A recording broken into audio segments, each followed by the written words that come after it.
doing simple things, washing your hands. Good morning. Working on our sprayer some more today. I was just looking around a little bit. It's pretty good shape. We need to clean the cab out. We need to just wash stuff up a little bit. I may even wax the hood. We'll see. And get our fenders back on, grease stuff. So that's my plan for today. I also, our chemical salesman called or texted me this morning. He wants to bring out a load of chemicals. So at some point here, probably later this morning, we'll have to go unload those.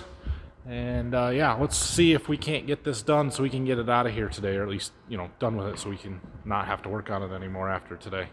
That's the plan. That's the goal. Whatever. Well, the cab's not in too bad a shape. A pile of junk down there, but yeah, it's really not that dirty. So that's a good thing. That means this won't take me very long. He's not okay. Now that that problem's taken care of, our chemicals are here. Time to go unload them.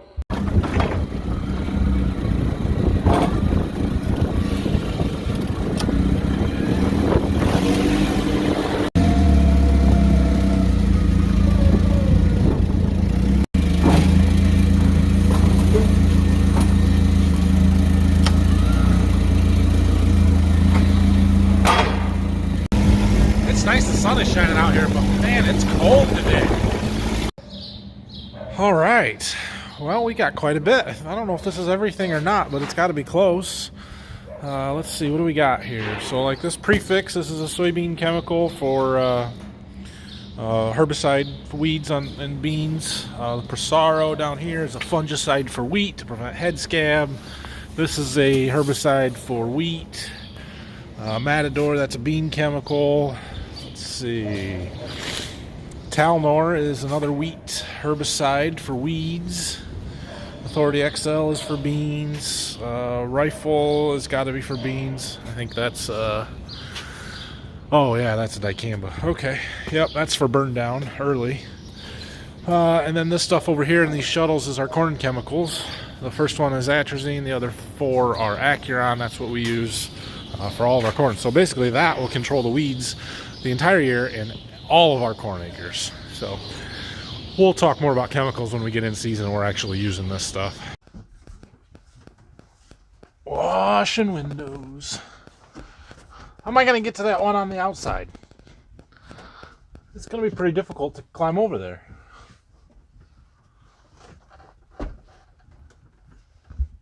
All right, I've got the inside of the cab nice and clean. Really wasn't too bad to do. Something about 129 hours a year in a sprayer just doesn't get the cab real dirty. So that's good. I want to wash the windows outside, but I'm going to wait and hold off on that. I think I'm going to put some of these side shields back on here around the fan shroud and stuff, and then close the hood up, and I'm going to get a bucket of soapy water and wash that down and get it cleaned up good so that if I decide I'm going to wax it, I can. All right, so I decided that instead of a bucket and some soapy water, I'm just going to get my foam can out and do the whole dang thing, right? That makes sense because I have one.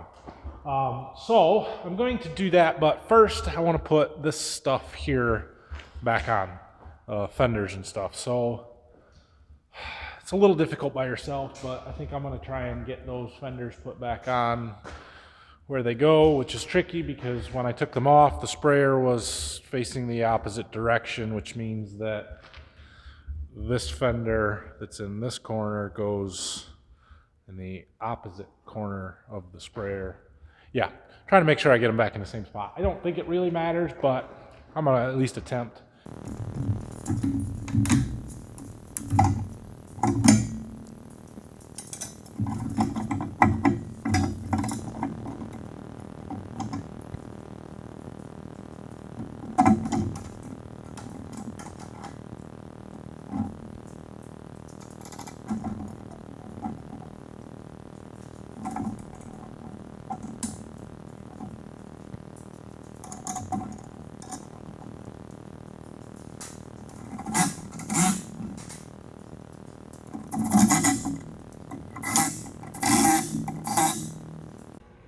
All right, well, there's all the fenders on. You can see they're clearly not big enough for these tires, but they keep the stuff from getting all over the booms, so they're effective, I guess. And they do get a little tight in there, but we haven't had any trouble with it really yet, so no big deal. They do have some spacers. I don't know if you guys can see that. Kind of up underneath here that you're supposed to raise them up for the bigger tires to give them more clearance. We just kind of leave them like that all the time. It still gets pretty tight, but yeah. So that's done. I'm going to put those other covers on too, I think, right now. And then I want to clean the floor up, just get that pile of stuff and that pile of stuff cleaned up before I start using any more water so that it doesn't get wet. At least attempt to keep it out of my drains. I don't have to clean it out so often. All right, I've got wheel motor covers back on, all 4 of them. And I cleaned up that pile of dirt and the one that was over there. So now we're ready to get the foam cannon out, foam the sprayer. Hopefully it'll melt some of the dirt and just stuck on stuff that's on the boom and some of the other stuff off of there. I don't know, we'll see. But it's lunchtime, so I'm going to eat first and we'll come back and do this when I get back. All right, I'm back from lunch. I don't think I can stall any longer. Time to wash it. I am gonna pull the sprayer ahead up to here so that it's more over our drain and my hose reaches better from the power washer over there. Let's turn it white. You guys ready for this?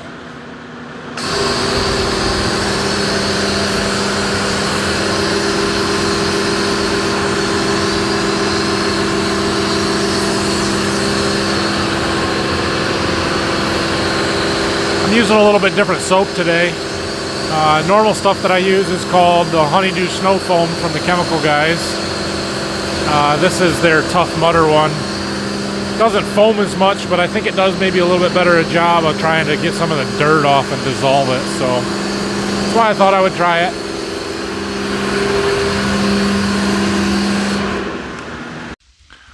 Well, there, it's been foamed.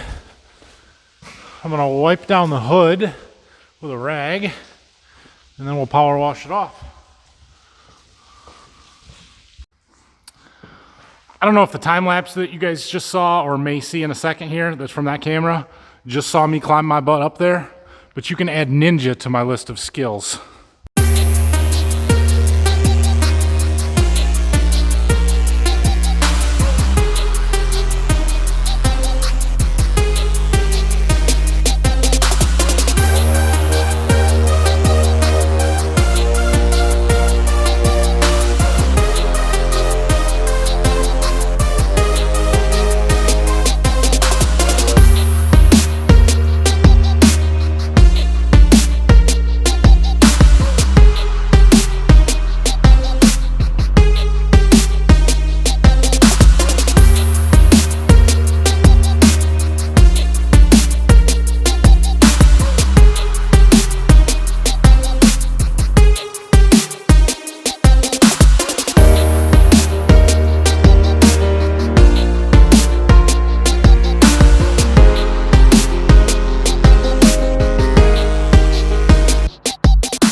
I'm not sure if it's any cleaner than it was, but I'm done. The hood's cleaner, I know that. It looks pretty good. I did get some dirt off of it, so I'm happy. I'm gonna let it dry for a little bit in here. When we come back, we'll probably wax that hood, I guess. Make it shine a little bit. So while I'm waiting for the sprayer to dry, look, I got a couple of deliveries today. These 2 boxes are my inoculant for soybeans that I'm going to be treating. And this box over here, it's got a big propane tank in it, which I'm going to use for my little heater over here.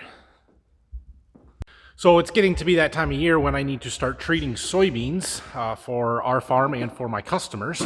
And it's kind of important that the beans are not frozen when you're doing that. Now, our weather's been fairly nice outside. It gets into the mid-40s usually, if not 50 during the day. So the beans are warming up, but I bought this heater to take down to my seed warehouse and just let it run for a while for a couple of days before I get ready to treat. That way everything's hopefully around 50 degrees or a little bit warmer and it's sort of pleasant in there to work. Yeah, so I'm going to open that box up with that big propane tank in it, and we're going to take it out back to our big propane tank we got out there and go fill it up and see if it all works. There it is. Cool. 100-pound propane cylinder. Straight from Thailand, it says, via California. Anyway, I'm going to take this out and fill it up, but it's heavy. It's going to get a lot heavier with 100 pounds of propane in it, so I'm going to go get the loader tractor and put it in a bucket to carry it out there and back. Of course, by loader tractor, I meant the backhoe, just because it was easier to get to.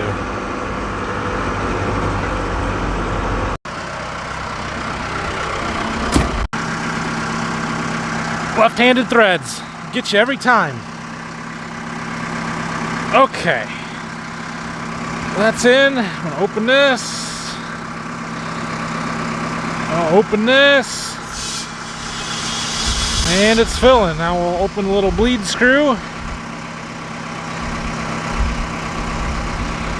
and when it starts puking out propane there, it'll be full. It might take it a minute. We don't have a pump, so it's just feeding from the pressure in the tank, which is fine for 20-pound grill tanks. This one might take a little longer. Alright, well, I got some propane. My tank is not full though. It was not flowing very good. I don't know if it's the bulk tank is too cold, don't have enough pressure, or what the deal is. But I got some in there, enough to see if my heater's gonna work. Guess that's why we need a pump on our propane tank, so we can force it into these bottles, and then they will go faster. But anyway, I got my heater hooked up, regulator. Yeah, let's turn it on, see what happens.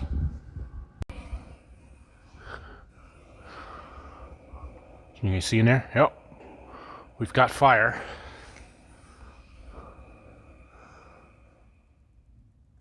Well, no. I'll hold it until it senses the flame, apparently.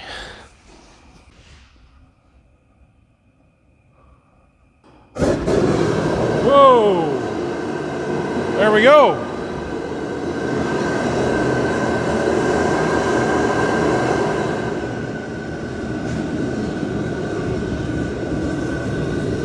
Yeah!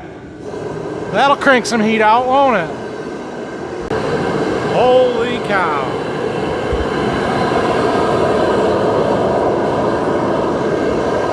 Yeah, that'll warm some beans up real nice. Okay, time to do some waxing. Go to the sprayer. It's dry. So, here we get the wax and an applicator and we'll get it on there. Alright, I don't know if you can see it or not, but I got the wax on the hood. I'm gonna let that dry for a little bit and then we'll come back and wipe it off. Alright, I took that propane tank down to my barn and put the backhoe away. And our sprayer is dry, the wax. And I have a clean rag, so we're gonna wipe this wax off and be done with that portion of it.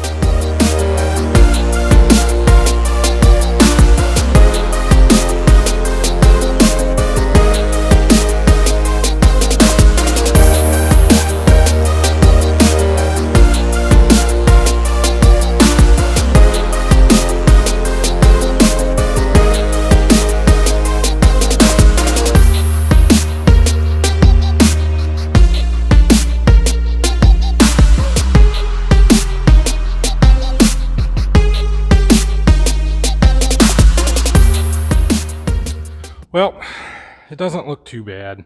I'm not real thrilled with this liquid turtle wax. The paste wax seems to get a lot harder and come off easier, better than the liquid stuff.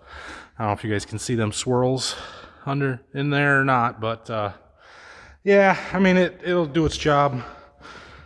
And I'm not too concerned about it. Just doesn't quite shine up like the paste stuff does. Or, you know what's really looking better every time is that ceramic coating that we put on those two tractors, because that stuff was easy to apply and came off super easy or cleaned up. So anyway, what else do we need to do this sprayer? Tires. We need to check tire pressures. These are the 620/70 R46s. Supposed to have 29, 27 and a half. So we need to add a little bit to this one. I'll get the air hose. How long does it take to put 1.5 pounds in this size tire? Not that long. 28.5. I was close.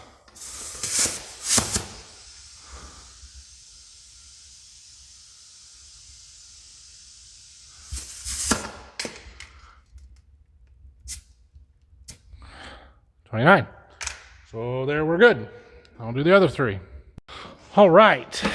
They were all at 27 to 27.5, and I pumped them up to 29, so that is good.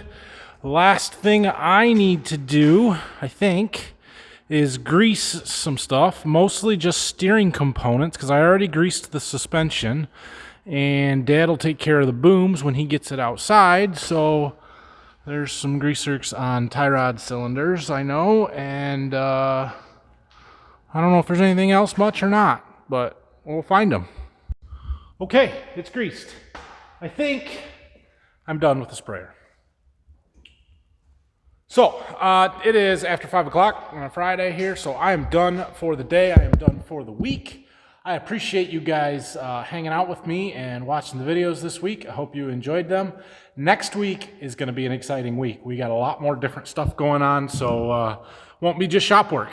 Maybe on Monday, I don't know yet exactly what's going to happen the first part of the week, but I am going to get that heater fired up down in my seed warehouse, start warming them beans up. By the end of the week, we'll be treating soybeans, so I don't know, maybe Wednesday we'll start getting chemicals around and stuff down there and getting set up. I got a little bit of electrical work I want to do just because I'm changing my setup from last year a little bit, so I'll get all that stuff ready to go and hopefully have some treatment going on beans by the end of the week. This pile of chemicals over here is most of my seed treating stuff. So we'll have to get those moved down there. They're down here because they can't freeze, or they're not supposed to anyway. So I keep them in the warm shop when it's cold through the winter. Also, next week may be the week that we get our clover seed spread, which means the first field work of 2020. Finally, right? So that's going to be exciting. I'm hoping that we can do that. Just looking at the weather forecast, it's supposed to rain Thursday and Friday, so maybe it'll be dry enough by Tuesday, Wednesday. Monday morning, it's supposed to be down to like 25 degrees and maybe frozen enough. Maybe that's what we do first thing Monday morning. I don't know. We'll see. We don't have a ton to do. It won't take a lot of time, but it will be good to get out and do something out in the field, even if it is with the gator and not the sprayer or the tractors or anything else. But yeah, so look forward to that next week. I'm also going to spend some time this weekend working on figuring out which logo to use. I think voting has ended on that on my Facebook poll, but you're welcome to keep leaving comments down below. I'll throw them up again right here. Make sure I'm in the center, so you got one on each side. Yeah, so tell me which one of those that you like better. Leave comments down below, and I'll see if I can't put together a short little intro. And yeah, somebody did say, don't make a really long intro if you guys don't like them. I get it. I just feel like I need something for some continuity, and I want to put my name in it so you guys all don't have to keep asking me what my name is, and I don't have to keep telling you. So I'm going to work on that. That should debut next week. That'll be exciting as well. And we'll see what else is going on. So hit the like and subscribe buttons for me if you haven't already. Guys, I really appreciate all your support. I appreciate you following along in the comments and everything that you've left me so far. I'm having a lot of fun making these videos. I hope you guys are having just as much fun watching them. I'm really excited to get into spring and do some more stuff out in the field, and hope that this channel will continue to grow. If you really like my videos, share them with your friends. Tell other people about them so they come watch too. Let's get from 7,000 subscribers up to 10,000 here in the next month or two. That'd be awesome. So have a great weekend, everybody. I will see you next week. Follow me on Facebook and Instagram as well, at Borderview Farms. See you guys.